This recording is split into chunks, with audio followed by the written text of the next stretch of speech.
All right, Mae. Okay, back to the agent provocateur in Los Angeles. The San Francisco Chronicle, for those of you who missed the first part of this, carried an article this week called A Police Spy's Strange Story in Monday's Chronicle about his position in filtering various radical groups in Los Angeles, and the man is feeling guilty for what he's doing. He's got a man on death row that he turned informer on, and maybe these trials will be reversed now. But the final conclusion of the article, because he's charging the Los Angeles Police Department with every kind of mischief possible, framing people to say they murdered when they didn't, saying they're going to blow up the convention when they didn't plan to do it. The final comment is what is important. The whole thing is important to my dialogue on assassinations.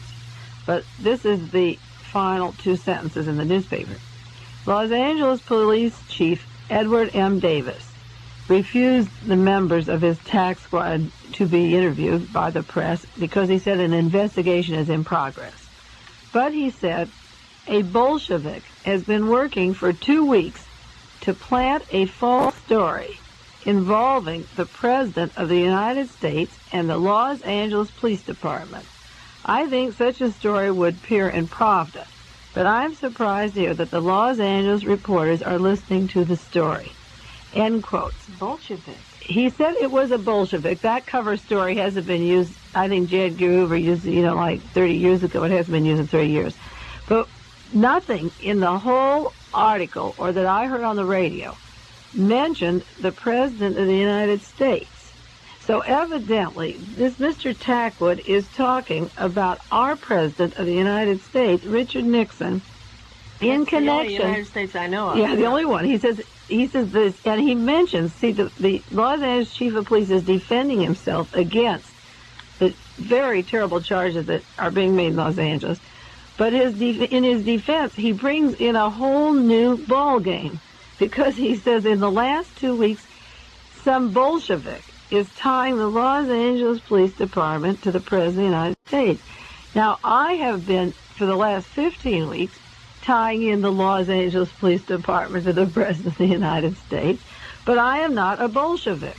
And I do want to say that this is the last desperate chance, and I'm going to show you that the agent provocateurs are tied up with the overthrow of our government and the Los Angeles Police Department, because on our very first broadcast, Gloria, on April the 30th, June 30th, when we were talking about the Pentagon Papers, I referred to Mr. Nixon. I said, he's not my president until I find out who killed Robert Kennedy. He may be your president, but he's not my president. Remember that? Yes, I do. And now it seems that the president is tied in with the Los Angeles Police Department. So in his hysterical comment or protection of himself, now that Chief of Police Davis said that. So let's say, well, who is Chief of Police Davis? I mentioned Robert Houghton of the Chief of Detectives with the evidence of the Sirhan case, because he's the one who came out with a book on the subject. But I'm going to refer again to a lawsuit, Superior Court of the State of California, number 978371, a complaint for disclosure of information. It was placed by Theodore Chirac again on behalf of himself and the residents of California, and we've referred to this many times on the air, but I'm going to repeat one part. It is against the Los Angeles Police Department, Edward M. Davis, individually, and as chief of the police of the city of Los Angeles, and a representative of the class of members of the Los Angeles Police Department, as well. These are the defendants in the suit, as well as Robert Houghton, deputy chief of the police, and Evelle Younger is the district attorney of Los Angeles. They are named defendants in a lawsuit in Los Angeles to find out who killed Robert Kennedy and to get the evidence out on the table. And the suit reads that the people of this state do not yield their sovereignty to the agencies which serve them. The people, in delegating authority, do not give their public servants the right to decide what is good for the people to know and what is not good for them to know. The people insist on remaining informed so that they may retain control over the instruments they have created. Now, end quote. We're going to continue to read the role that Edward Davis is mentioned in this suit as a defendant in the Los Angeles Police Department for holding information from the people of the United States. I got a postcard at KLRB this week from some person asking me to talk about the election in 1972, the effect of the assassinations on the election, or my opinion of candidates, let me say that in a democracy where you're not informed, you have no election at all. This is an election year, and it is my obligation to tell you that the chief of police Los Angeles came out this week and is suggesting that somebody is linking his police department with the President of the United States, and he's blaming a Bolshevik. I am not a Bolshevik. I love my country, and I want you to know the evidence exists of the ascendancy of Richard Nixon to the Los Angeles Police Department. Now, back to the suit where defendant Edward Davis is mentioned. The legal suit says defendant Los Angeles Police Department is the agency and the Department of the City of Los Angeles in the state of California responsible for police protection of that city within the state of California and for police investigation of all crimes within that city. Said defendant does not have the right to decide what is good for people to know and what is not good for them to know. It is repeated again in the lawsuit. End quotes here. Chief of Police Davis is not responsible for sending men out to murder other men or for giving Ron Karenga weapons to shoot Panthers or to turn state's evidence to put a man on death row that didn't commit the crime. The police department is not there for that function. These are serious charges, and I'm going to tie them all the way up to the President of the United States because he mentioned the President. I didn't. The suit gets back to the fourth part of that lawsuit that I've said pertaining to Mr. Edward Davis. In quotes, defendant Edward Davis is the chief of police of that city, responsible for the supervision, control, regulation, and management of the police department and the investigation of all crimes committed within the city of Los Angeles. And in June 1968, as deputy chief of police, particularly that investigation in the murder of Senator Robert Kennedy on June the 5th, 1968. He is empowered and has a responsibility to set policy for and to make and enforce all necessary and desirable rules and regulations of said police department. He is sued individually and in his capacity as a representative of the members of the defendant police department who have carried out and continue to carry out a course of conduct which has suppressed and continues to suppress important, valuable, relevant information concerning the investigation into the murder of Senator Robert Kennedy by said police department, and which has and continues to deprive the citizens and residents of the state of California of the full and uncensored information concerning the assassination of Senator Robert Kennedy. End quotes. Let me say this week, we've talked about on the show about Will Wilson, the Assistant Attorney General of the entire United States in charge of all crime. And I mentioned the fact of his involvement in the stock fraud in Texas, and he was named in this $1 million swindle, the attorney for people who are up to their neck in a criminal case down there, a matter dealing with a lot of money and power in the state of Texas. Will Wilson was the Attorney General of the state of Texas. He was a Democrat who Richard Nixon selected under John Mitchell to become a Republican head of our Justice Department. Just like John Connally was a Democrat, chosen to become Secretary of our Treasury. I've told you we have had a one-party system since the election of 1960. Democrats and Republicans, the boundary doesn't exist. We're talking about 1972 elections. We're talking about the murder of a candidate. We're talking about the Los Angeles Police Department. We're talking about our own state of California. And these are serious matters because the man who is in charge of that police department down there has brought up himself the name of the President of the United States. And somebody in Los Angeles, he says, in the last 2 weeks is tying the police department to the President. So everyone who's out there listening, we talked about the Sirhan thing in L.A. Don't let it drop. Keep your ears open. Keep your eyes open. Buy extra papers. If you don't take them, it's better. And begin to read what's happening. Now, if Will Wilson can resign as the Assistant Attorney General of the United States, and he resigned, I don't say that he shouldn't even be subject to the same laws of what's going on in that thing in Texas. He should be prosecuted if he's guilty or had knowledge of what his clients were doing or helped them do it or find legal loopholes to get out of what they were doing. But our own Attorney General of the state of California is named as the defendant in the suit. And people like Angela Davis are asking for fair trials, and Rochelle McGee. How are these people going to get fair trials if the evidence is true that the police department and the district attorney down there are planning evidence against them? In the George Jackson thing is mentioned here. Now, if the attorney general of our state is the defendant in a suit, he should either stand up to that case now or resign as the Attorney General of the state of California. If the Attorney General in Washington, second under Mitchell, steps down, then Evelle Younger, as the defendant, must either answer the charges or step down too. And I'll read you, just as long as I have a copy of that legal suit that is pending in Los Angeles, and I read you about Edward Davis, we'll go on to defendant Evelle Younger. Quotes, defendant Evelle Younger is, and at all times herein mentioned, has been the district attorney of the county of Los Angeles, state of California.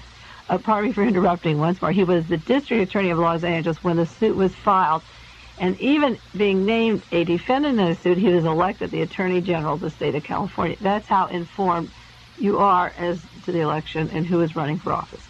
Getting back to the suit, quotes, as such, he is its public prosecutor, responsible for the prosecution of all public offenses. He is responsible for the supervision, control, regulation, and management of the office of district attorney, and each and every member thereof, and for the trial of all felonies committed within the county of Los Angeles, and particularly that trial known as the People of the State of California versus Sirhan, Bashar Sirhan, alleging the murder of Senator Robert Kennedy. He is empowered and has the responsibility to set policy and enforce all necessary rules and regulations. He is sued individually and in his capacity as representative of the members of the office of the district attorney who continue to carry out a course of conduct that has suppressed and continues to suppress important, valuable, relevant information concerning the investigation of the murder of Senator Robert Kennedy. And he continues to deprive the citizens and residents of the state of California of the full and uncensored information concerning that murder. Now, that is just part of the suit. It's a long suit. We could read it for 1 hour because people don't know that this suit even exists. I talked to a radio station in San Francisco this week. They don't know this exists. This is a serious problem in the state of California. And if you want justice, you know, on a talk show this week, a gentleman called in. I think he was from Seaside. He found it very depressing to talk about political assassinations, and he said, "Why don't you just go home and relax and eat some blueberry cake? Because anybody who's nominated that represents the will of the people is going to be killed." So he says, "Just forget about it. You know, no Bobby Kennedys or anyone who comes along that represents our wishes is going to be killed." And I know the man was very flippant, but I know that there was a grain of sadness in what he was saying to just pick up the telephone and feel that gloomy about it. And I said, I tried to say, no, just stick with me, and someday I'll meet you, and we'll have a rally, and we'll talk. And if the day comes that you walk down the street and some cop kills you, because of my research, he won't get away with that anymore, because we will stay there now and defend you, and those days will be over. That they can just barge in and shoot you, you know, when you're in bed or asleep. And it's this terrible feeling that nobody is there speaking for us. And I think in order to get the confidence back to the people and the young people, we have to proceed with these trials. These men are defendants in a lawsuit in Los Angeles. And it's very timely that that suit was filed in 1970, and it's still hanging in limbo. And it's not talking about bullets that were put in the wrong envelope. It goes into a lot of evidence. So as long as Chief of Police Davis, who's the defendant in this suit, brings of his own volition the fact that the president is being suggested. Now, in this particular case tied to the Los Angeles Police Department, let us find out what are the charges against the President of the United States in relation to the Los Angeles Police Department. How do we get that information? Now, Chief of Police Davis says that he isn't surprised that you'd hear that in Pravda, but certainly the Los Angeles reporters aren't listening. The reason he brought that up, and we've talked several shows, Gloria, is about what's coming out of the Soviet Union. The Soviet Union and Red China do not want Richard Nixon, Connally, Reagan, Rockefeller running our world, or Agnew. The elections are coming up, and they can see what's happening to this world. And this is why I think that Sputnik is publishing the articles on the assassination in Dallas now. They had an issue in July we talked about in several shows. They had an issue in August 1971 tying the oil people and H.L. Hunt and the Dallas-Fort Worth area into the assassination of John Kennedy. Now, the ABC News this week, since we met, discussed a book which will be published from the Soviet Union saying that Lyndon Johnson killed John Kennedy. I've written to New York to get the name of that book. It'll be out soon. And Mao Zedong has an interview about the assassination of John Kennedy. Why are the communist countries, or Pravda, as Chief of Police Davis, talking about this? Because the facts of those 10 bullets in Los Angeles, the facts of the way our power changes hands, is so obvious to the communist countries that they are not going to stop talking about it. They're going to ask us to come forward and explain who really runs the country, who really rules the country. And now I'm going to jump to another subject, because I have asked many times on this program with you, Thinking Out Loud, who does run the United States of America? And we had a lot of funny jokes from our first broadcast in June about Bibi Rabosa always being with Richard Nixon and never leaving him and never leaving his side. And a lot of people never knew the name Bibi Rabosa until we got on the air. And it's really good, Gloria. We can talk these things, and I can talk about them and bring out new names. And remember that very first one on Bibi. So last week there was a series of articles about Bibi Rabosa and his holding stolen stocks that belong to the Yavatin, and the FBI coming to him, and then all of a sudden he sold them, and about the land that he gets at a low price and sells at a huge profit. And the articles on Bibi Rabosa and Richard Nixon and Smathers in Florida were very serious. But something came out of those besides all the monetary gains they make, and that is when they wanted to trace the stolen stocks or how Rabosa was getting them or where the headquarters were. They traced it to a man. They traced it to a man in the Bahamas by the name of Mr. Sturgeon. And then the newspaper article went on to say that Mr. Sturgeon was not a man, he was a group of men. And that Mr. Rabosa was receiving stock from a Mr. Sturgeon, and the FBI or investigators found it was a group of men. Now, I know I have received documents from the Southwest, and I've spoken about what goes down at Coy Bay in Jamaica. There's a group of Solidaris. Those are white Russians, the people that are associated with Lee and Marina Oswald in the Dallas-Fort Worth area, John Conley, people from the German cartels that were rebuilt after World War II. Down in Jamaica, there is something very heavy going on in an attempt to rule the power of the world. And whenever Richard Nixon has a hot spot on who to appoint for a particular job, or he's in a bind, he's always airlifted down to Jamaica. I have said that. Now, Richard Nixon is the President of the United States, and if any of his closest friends, like Bibi Rabosa, the only civilian who has a home on the estate with Richard Nixon and his wife, if he is meeting with a group of men, somebody in the United States should tell us who those people are. Are they any way related to the President of the United States or to shape his mind? He's elected to represent all the people in the United States, and I want to know who the group of men are. And last week's article not only referred to Mr. Sturgeon, but it referred to the problem Howard Hughes is having with his Las Vegas holdings, and they want him to sign letters to the effect of what he wants done with the casinos and so forth, but they want his fingerprints on these letters. And he sent a letter last week, and it still had no fingerprints. And the court made the statement, we don't want a shadow man. Now, we're talking about covert governments and people behind the scenes and people playing roles. Is Howard Hughes alive? Is he dead? Does he have a fingerprint? He owns one of our states. He controls it totally. He's down in the Bahamas where all these people are now. Is there a Howard Hughes? Are these shadow people? Who is Mr. Sturgeon? Who is the shadow man who sends the letters with no fingerprints? Because of my research on assassinations and where the power people go and who is behind it, the people of the United States should keep their eyes open to any articles on the relationship of Richard Nixon to the Bahamas and his weekends there. And it is tied in with who runs the government. Now, maybe if we find out the charges that are laid against Mr. Nixon and the Los Angeles Police Department and work on that, it may lead you to the shadow government. It may lead you to the people that pay for the political campaigns, or who say to Rockefeller, well, now you can go, you've got the money, you're a hero. Let's find out who that shadow government is, because, again, we're getting back to 72 elections. Do you really know who you elect, or is it this behind-the-scene group? Don't forget that in the biography called Nixon, Richard Nixon came out of the service, out of law school, and was walking around the San Marino area, and there was an ad in the newspaper, wanted. It was a want ad. He was looking for a job or law office, and the ad read, wanted, one man to run for Senate. And a group of people would put up the money, and he would, in this particular party, it suggested if you're a veteran, it's good. If you're married, that's better. And Richard Nixon answered the ad. Speaking of Richard Nixon's marriage, there was an article in the paper last week about Pat Nixon and her background, and it went into stating, she put herself through college. Her mother had died. She took care of her father and brother and kept house and worked her way through school.